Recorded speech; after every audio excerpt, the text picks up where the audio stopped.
So this video is going to help you improve your sciatica pain and discomfort. If you're tired of not being able to bend over and tired of having the sharp shooting, stabbing pain down into your leg, into your glute, you deserve to feel better, and these core strengthening exercises that I'm going to go over are going to help you feel better. They're going to be used to help improve the mobility of the nerve, the discomfort that you're feeling, and just help you on that path to long-term improvement. Now, I must say, using one or two stretches only or one or two exercises only to have immediate relief and a cure to your sciatica isn't going to happen. You're going to have to be consistent. You're going to have to put in the time and effort for your improvement. And if you do those things, you are going to feel better. If you follow these core strengthening exercises, you do them 2 to 3 times a week for 2 to 3 weeks, you're going to feel better. You're going to notice improvement. And we're going to go over the top 3 exercises that I give my clients when they want to strengthen their core and improve their sciatica discomfort at the exact same time. Now, I'm also going to go over, an essential tip at the very end of the exercise that I feel like is the most impactful and most beneficial, but we're going to lead up to it so you guys can kind of build a foundation on your way there. So follow along, enjoy these exercises, use them for what they're worth, but we must go over one rule before we start. And that rule is that you should not have an increase in leg pain, glute pain, hamstring pain as we go. I didn't say back pain or achiness and soreness. If you haven't done these things, you're gonna feel a little sore and a little bit of achiness, but you should not have an increase in tingling or increase in hot pokers or sharp needles or any weird symptoms like that into your leg as we're going through these exercises. So remember, we're gonna save the best for last. We're gonna go over a great core strengthening exercise, but we're gonna go over 3 essential core strengthening exercises that's gonna give you the relief that you deserve when you're experiencing sciatica. So remember, sciatica is hot pokers. It's electricity. It is a nerve pain into the leg, glute, and hamstring. It could be any of that. You can have it in your foot, your calf. All of that is fair game. And our intention here is to improve the sciatica discomfort. So like I said, you should not have an increase in discomfort as we go through this. Now, you may feel some stuff in your back and glutes, but you should feel some work being done, not an increase in discomfort. When we move through this first exercise, it's going to be a bridge with a straight leg raise. And so our intent there is to improve nerve mobility and strength at the same time. Remember, we're gonna improve nerve and how it feels and give you core strength at the exact same time. What you're going to need is either a table or a floor or a yoga mat. You're gonna have to get down on the ground because we have to move into extension. Extension is that ability to stand up tall and walk. And if you have sciatica, true sciatica, you know that sitting like this does not feel good and walking feels better. So we wanna use that extension to our favor and just help improve your strength utilizing extension. So our first exercise is going to be a bridge with a straight leg raise. I'm gonna transition into that right now. All right, so this is the bridging position. We're gonna be on our back. You can have a pillow underneath your head. We're gonna have just a nice relaxed posture, and you should not have a lot of discomfort in this position. Now we're gonna utilize that extension movement of our back. We're going to lift our hips up, and then we're going to straighten one leg, and we're gonna go up and down with that leg. And what this is doing is that it is strengthening your core. Remember, your core is your abdominal muscles, your lower back, your obliques, your glutes, and you're gonna move the nerve at the same time. So you're going to pulse throughout this range, pull back those toes and relax. So up, pull back the toes and relax. Up, pull back the toes and relax. So you're going to pull those toes back and enjoy that nerve mobility. Now do 10 on one side, you're going to relax. And then we're gonna do the other side. Now, you're gonna be like, whoa, how come you're doing the other side? I may not have pain on both sides. And that's okay, because the research shows that when you move both nerves and each sciatic nerve, it can improve your system. So we're going to do both. So you're gonna lift the hips, up with the leg and pull back the toes. Lift the hips, up with the leg, pull back the toes. As you can see through this movement, I don't care how high that leg goes. I don't really care how high you lift your butt up. This is just a beginning movement. We're going to pull back those toes and utilize those nerve glides. Now, in between sets, you're just gonna relax. Thank your body for doing a good job. Good job, body. And then we're gonna go into the next movement, which is the same exact exercise. So bridge, leg raise, 1. Hold those toes back this time, 2, 3, 4, 5. Okay, awesome. What I'm feeling is I'm feeling a little bit of tension into my hamstring and calf and my toes. And when I pull those toes back, it engages the nerve. Guys, that's what we're trying to shoot for, is that nerve engagement. And that's what we want. We want to move that nerve.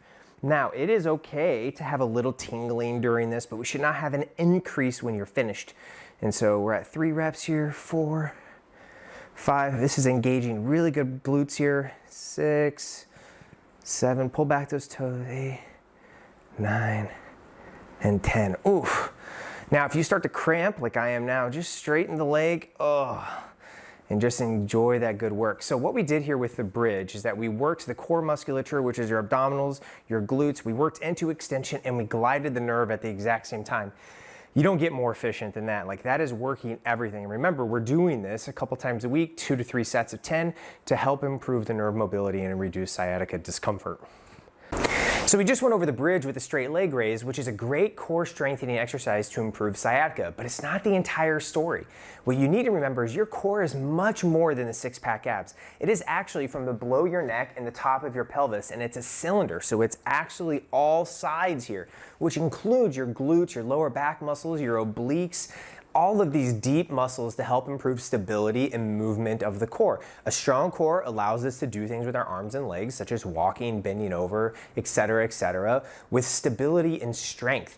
So when we think beyond the traditional core strengthening, we remember that you can strengthen your core using simple exercises, which transitions me to my very next exercise, which is walking.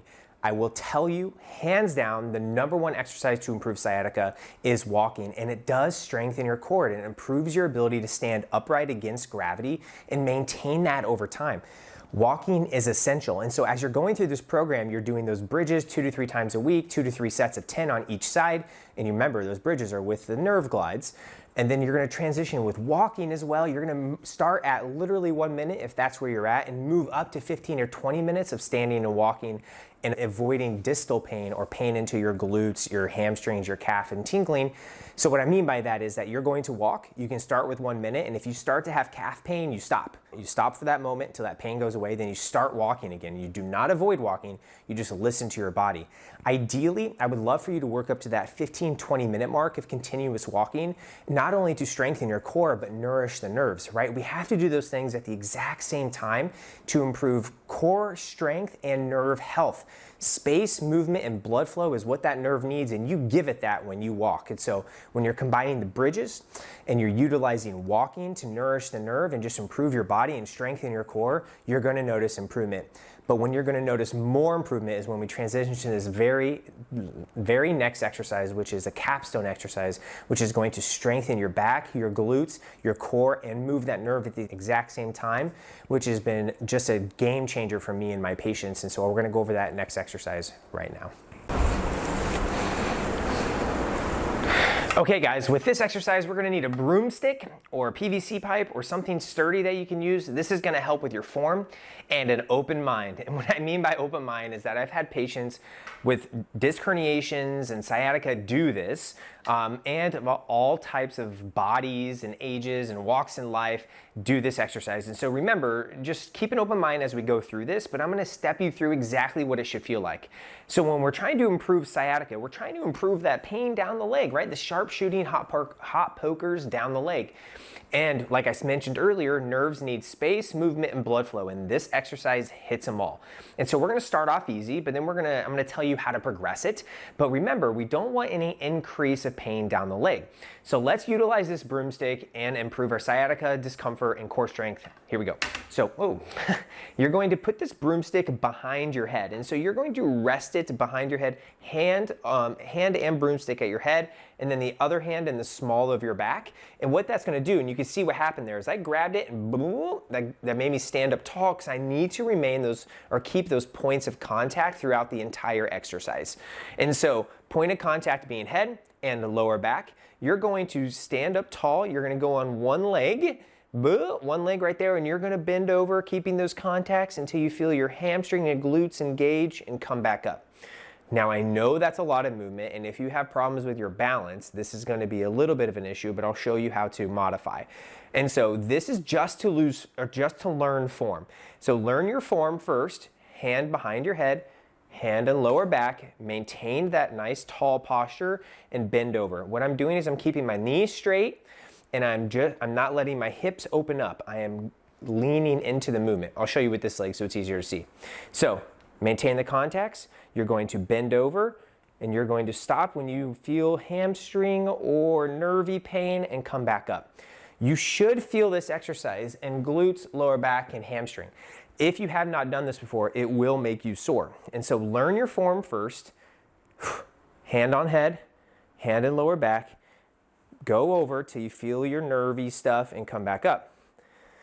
Same thing on the other side. Nervy stuff and come back up. So you can either do 10 to 12 reps on one side at a time, then switch, or you can alternate. I like to stay on one side. But once you feel better with your form, you can get rid of that broomstick or PVC pipe and then hold onto your kitchen counter and do it, and then lean over at the same time. So it takes away the balance and just allows you to focus on improving nerve health. And so I'm going to do around here so you can kind of see. I don't care how high that back leg comes up. And what I want to do is not open up my hips. I want to close them down here. So I'm feeling that nerve. I'm feeling the glute and hamstring fire up, and I'm going up and down. Now hanging onto the countertop is key here. And you're just going to do this 10 to 12 times on each side. This is the best exercise that one of the best exercises I have found for sciatica, if you keep up with it. So switch sides, you're gonna go down and up, down and up. And so utilize that broomstick at first for your form, and then utilize the counter for your balance. It does take practice. It is not, you get this on the very first try if you've never done this before. So you're going to do 10 to 12 reps on each side to improve that nerve pain down the leg. I promise you that it helps. Now, I don't care how far you go over. I don't really care like how bent that knee is really. It needs to be fairly straight, but you can bend it more if you need to. This is safe if you've had knee issues or hip issues or back issues, but this will help. So we transitioned from lying down to standing. So we've utilized different positions and different core strengthening exercises to improve your discomfort. I hope you guys enjoyed these. That very last exercise is just key for me. So just keep at it. Ask me any questions that you have and just leave them, leave those questions underneath the description of the video. But I appreciate your guys' time and effort. Let me know how you feel. But until next time, stay healthy, keep moving, and take care of yourself.